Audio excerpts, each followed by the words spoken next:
19, il aimait particulièrement blonde aux yeux bleus mais l'ex-officiel Claude François est très en espèces sur ses penchants dans les colonnes du Parisien. Le 11 mars 2023.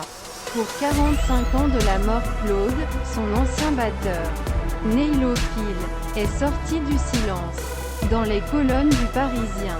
Le 11 mars 2023.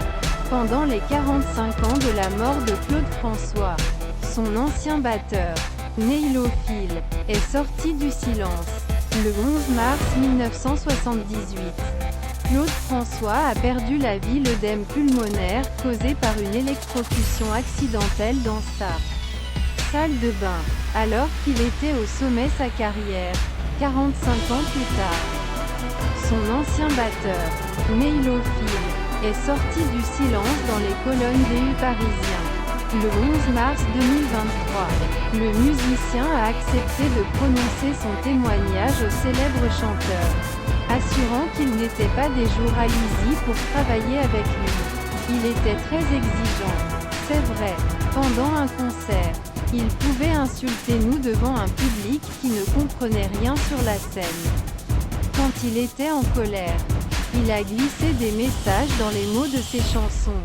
Alors oui, il était jaloux, macho, sensible, mais sans cette facette, il n'aurait jamais été l'étoile qu'il est toujours. Travailler à ses côtés était la meilleure école. Il était unique.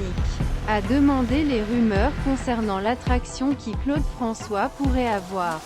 Pour les jeunes filles, son ancien batteur voulait faire un lisse vers le coin. 45 ans déjà que Claude François serait toujours en vie s'il n'était pas mort. The Eye. Et l'humour de Philippe Cavrivière dans #RTL Matin et en podcast sur du 2UBXJRCO plus grand que 33BCUH1XMZ en présence de Olivia Leray, Amandine Bégodepic, Twitter I5NQQLNVGH, RTL France 13 mars 2023. Claude François pourrait mettre ses musiciens à la fin de la force, celui qui a longtemps collaboré au côté du grand chanteur a écrit un livre dans lequel il se souvient de ses années avec lui. Pour tenir, il nous a fait prendre du Vitascorbol. Je ne pouvais plus reprendre mon souffle.